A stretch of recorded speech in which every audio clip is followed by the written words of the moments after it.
नमस्कार मित्रों, CDP Rajneesh family में आप सब लोगों का हार्दिक अभिनंदन, वंदन एवं स्वागत करते हैं। सर आज जो लेके चल रहे हैं वो लेक्चर 21 होगा, अधिगम में व्यवहारवादियों का योगदान। आज जो टॉपिक पढ़ेंगे वो हम पढ़ने वाले हैं अधिगम में व्यवहारवादियों का योगदान, और जिसमें व्यवहारवादियों में प्रमुखता जो हम पढ़ेंगे वो बाटसन महोदय को पढ़ेंगे। किसको पढ़ेंगे?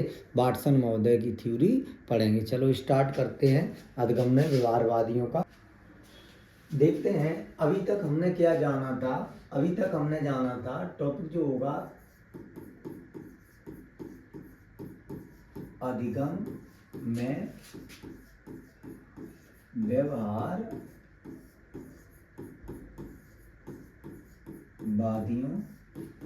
का योगदान, है ना। अगर हम बात करते हैं सर व्यवहारवादियों के योगदान पर अधिगम में, तो कुछ बातें जानते हैं सर। क्या बात जानते हैं? सबसे पहली जो बात लेते हैं सर, है ना, उसमें हम ये जानते हैं। चलो इसका बैकग्राउंड चेंज करते हैं सर। बैकग्राउंड चेंज कर लेंगे, उसको देखते हैं। उसके बाद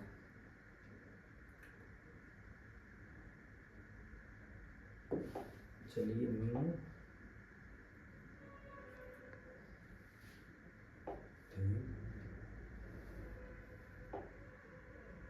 बैकग्राउंड काला, ओके, यहाँ ले लेते हैं वाइट, ठीक है। तो यहाँ लेते हैं काले पे बाटा, क्या रहेगा? अधिगम में व्यवहारवादियों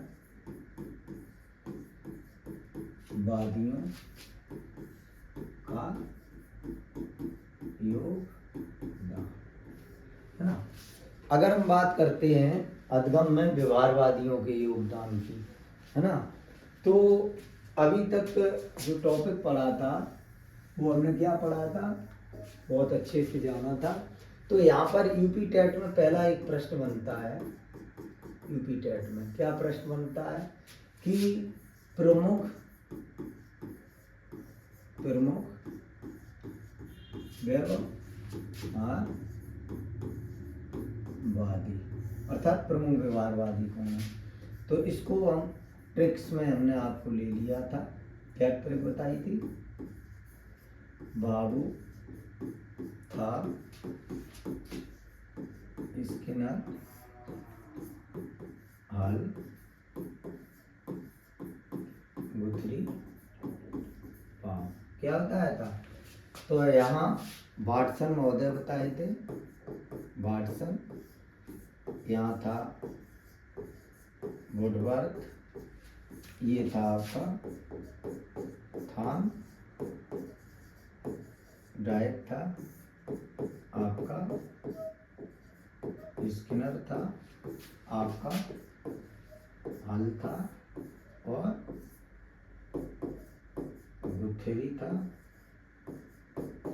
और इसके साथ इन्होंने भी पावना था, है ना। आपको एक ध्यान रखना है कि अगर वो पूछता है प्रमुख व्यवहारवादी, है ना, तो व्यवहारवादियों में पढ़ेंगे तो ये आपको ट्रिक याद रखना है, ट्रिक्स में याद रखना है। बाबू था, स्किनर हल, गुथरी पाव। ट्रिक्स में आपको क्या याद रखना है? बाबू था, स्किनर हल, गुथरी पाव, है ना। तो सबसे पहले हम पढ़ेंगे व्यवहारवादियों में जो महत्वपूर्ण है वो है आपके बाटसन। इनको व्यवहारवाद का जनक भी कहा जाता है। व्यवहारवाद का जनक भी कहा जाता है। क्या कहा जाता है? व्यवहारवाद का इनको जनक कहा जाता है या पिता कहा जाता है, ठीक है। तो चलिए इस थ्योरी को हम अच्छे से जानते हैं, है ना। देखिए बाटसन महोदय का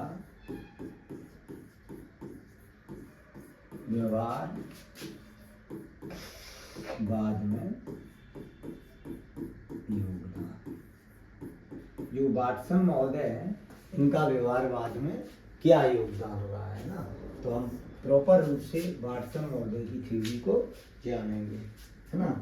चलिए स्टार्ट करते हैं, हम पढ़ते तो लेके चलते हैं। व्यवहारवाद का जनक के रूप में माना गया है वाटसन महोदय को। अब देखते हैं सर क्या होता है। वाटसन महोदय ने जो प्रयोग किया था वो लिटिल एल्बर्ट पर किया था। किस पे किया था? लिटिल एल्बर्ट पे किया था, और जिसकी उम्र थी लगभग 11 माह। किसकी उम्र थी? लगभग 11 माह, है ना। यहीं आपसे टेट में एक प्रश्न पूछा गया है, टेट में यहीं से प्रश्न पूछा गया है कि किसने अपने 11 माह के शिशु पर प्रयोग किया। क्या प्रश्न पूछा गया है? किसने अपने 11 माह के शिशु पर प्रयोग किया, है ना। ये प्रश्न पूछा गया। तो आपको ध्यान रखना है कि ये आए तो थे प्रयोग, इन्होंने 1913 से स्टार्ट कर लिया था, है ना। लगभग इनने जाके 1920 में ये प्रयोग पूर्ण रूप से कर पाया था। कब किया था? 1920 में पूर्ण रूप से ये प्रयोग कर लिया था। इनके जो सहयोगी थे, सहयोगी के रूप में इनकी धर्मपत्नी रेनर, है ना, जिसका पूरा नाम था रोजाली रेनर। क्या नाम था? इनका पूरा नाम था रोजाली रेनर, इनका नाम था। और जिस पर इन्होंने प्रयोग किया था तो वो अल्बर्ट था। अब इन्होंने क्या किया था? जो अल्बर्ट था कुछ ऐसे, देख लो किधर में आप, इस प्रकार ये इसमें ये रूम है, इस रूम में रोजी प्लस अल्बर्ट और सफेद चूहों को बैठाया गया। अब होता क्या था, ये मान लो अल्बर्ट है ना, बेटा है, और जैसे ही ये सफेद चूहों को ये पकड़ना चाहता है, वैसे जो रोजी थी ये डरावनी आवाजें निकालती थी। क्या करती थी? ये डरावनी आवाजें निकालती थी। जब ये डरावनी आवाजें निकालती थी तो ये बार बार ऐसे ही करती थी, बार बार डरावनी आवाजें, बार बार डरावनी आवाजें निकालती थी। ऐसा ही करते रहे तो ये जो बालक था अल्बर्ट, इसकी मनोवृत्ति बदल गई। क्या बदल गई? मनोवृत्ति। और मनोवृत्ति किसके प्रति बदल गई? ये जो सफेद चूहा था, जो ये सफेद चूहों को पकड़ने की कोशिश कर रहा था, अब ये इसको देखना भी नहीं चाह रहा था। अर्थात सफेद चूहों से क्या किया? डराने का प्रयास किया। और इन्होंने एक बात प्रूव कर दी। किसने? इन्होंने प्रूव किया कि डर एवं भावनाएं सीखी जा सकती हैं। अर्थात सीखने का सीधा प्रभाव पर्यावरण से होता है। तो पर्यावरण में कौन था? रोजी थी, अल्बर्ट, और अल्बर्ट के पास क्या थे? ये चूहे थे, है ना। तो डर और भावनाएं सीखी जा सकती हैं, लेकिन इनका सीधा संबंध किससे होता? पर्यावरण से होता है। ये बात इन्होंने कही।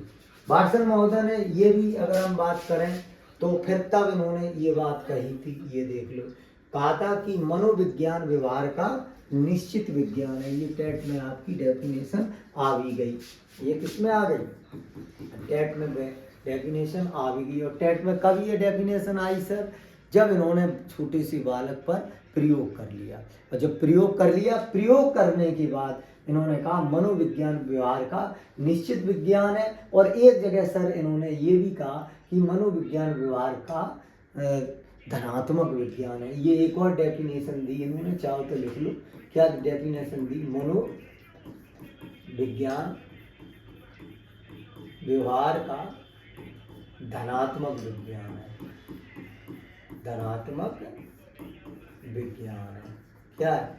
मनोविज्ञान व्यवहार का धनात्मक विज्ञान है। तो डेफिनेशन में आ जाए निश्चित विज्ञान, या डेफिनेशन में आ जाए धनात्मक विज्ञान, है ना। तो निश्चित तौर पे इसकी बात करता है वाटसन महोदय की करता है। कब करता है? जब इन्होंने बच्चे पर प्रयोग किया। इन्होंने एक बात और कही इस प्रयोग के बाद। इन्होंने क्या कहा कि मन को नहीं बल्कि व्यवहार को अध्ययन का विषय मानना चाहिए। हमेशा जो व्यवहार है, व्यवहार को ही हमें अध्ययन का विषय मानना चाहिए। जो हमारा मन है, मन को अध्ययन का विषय नहीं मानना चाहिए। अर्थात इनने तर्क रखा व्यवहार का। किसकी बात की? व्यवहार की बात की। इन्होंने सर बुक भी लिखी, बिहेवियर लाइज, कौन सी बुक लिखी? Behaviour life. और ये कब लिखी थी? 1924 में। रीजन, क्योंकि 1920 के अंतर्गत इन्होंने लगभग ये पूरा प्रयोग कर लिया था। और जो इन्होंने मॉडल दिया था उस मॉडल को SR स्टिमुलस रिस्पॉन्स मॉडल भी कहा गया। क्या कहा गया? स्टिमुलस रिस्पॉन्स मॉडल कहा गया। इनके मॉडल को क्या कहा गया?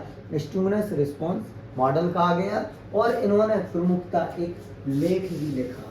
क्या लिखा? इन्होंने प्रमुखता एक लेख लिखा जिसका नाम था psychology as the behaviourist view it, है ना। तो लेख भी आपका ये पूछा गया, टेट में तो नहीं पूछा गया, आगे पूछा गया। उसके बाद इन्होंने ये सारा प्रयोग कर लिया और प्रयोग करने के बाद इन्होंने बताया पर्यावरण पर बल देते हुए। किस पे बल दिया? पर्यावरण पर बल देते हुए कहा कि व्यक्ति का निर्माण करता है। बोले तो व्यक्ति का निर्माण किसके द्वारा होता है? पर्यावरण के द्वारा होता है। व्यक्ति का जैसा पर्यावरण होगा वैसे ही उसका निर्माण होगा। अर्थात व्यक्ति का जैसा पर्यावरण होगा वैसे ही क्या होगा? उसका निर्माण होगा। तब इन्होंने एक ये परिभाषा दी और ये परिभाषा बहुत ही महत्वपूर्ण परिभाषा थी। क्या थी? इन्होंने कहा था कि आप हमें 1 दर्जन बालक दो और बताओ उनमें से हम किसी को भी डॉक्टर बना दें, वकील बना दें, कलाकार बना दें, चोर, जो आप बताओ वो बना सकता हूँ। इस प्रकार इनको व्यवहारवाद का जनक एवं व्यवहारवाद का पिता भी कहा गया। और प्रयोग किस पे किया इन्होंने? ये आपको बहुत अच्छे से हो गया। चलिए अब हम आगे चलते हैं सर। अगर हम बात करें कि जैसे ही अब होता क्या है, थोड़ा पीछे ले चलते हैं। तो व्यवहारवादी में हमने ट्रिक पढ़ी थी अभी। क्या पढ़ी थी सर? ट्रिक्स। क्या पढ़ी थी? व्यवहारवाद की, व्यवहारवाद की ट्रिक, है ना। ट्रिक पढ़ी थी। ट्रिक में क्या पढ़ा था? बाबू था, स्किनर हल, लुथरी पाव। ये ट्रिक पढ़ी थी। बा बोले तो वाटसन हमने पढ़ लिए सर। क्या पढ़ लिए? वाटसन को अभी हमने पढ़ लिया। अब हम पढ़ेंगे सर वुडवर्थ। इसको पढ़ेंगे, वुडवर्थ को पढ़ेंगे, है ना। पहले नंबर पर वाटसन पढ़ लिया, दूसरे पर वुडवर्थ। ये जो वुडवर्थ था ये वाटसन का शिष्य था। कौन था? वाटसन का शिष्य था। ये सर ये कहता था कि जो वाटसन महोदय कर रहे हैं वही सही है। ये क्या कहता था? वाटसन महोदय जो कर रहे हैं वही सही है। इसने एक परिभाषा दी थी। क्या परिभाषा थी? कि मनोविज्ञान ने सर्वप्रथम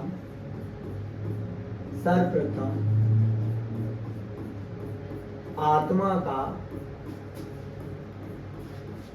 त्याग कर, क्या कह रहा? मनोविज्ञान ने सर्वप्रथम आत्मा का त्याग कर, आत्मा का त्याग किया, फिर मन मस्तिष्क को अपनाया, मन मस्तिष्क को अपनाकर, है ना। फिर उसके बाद क्या किया? मन मस्तिष्क अपनाकर चेतना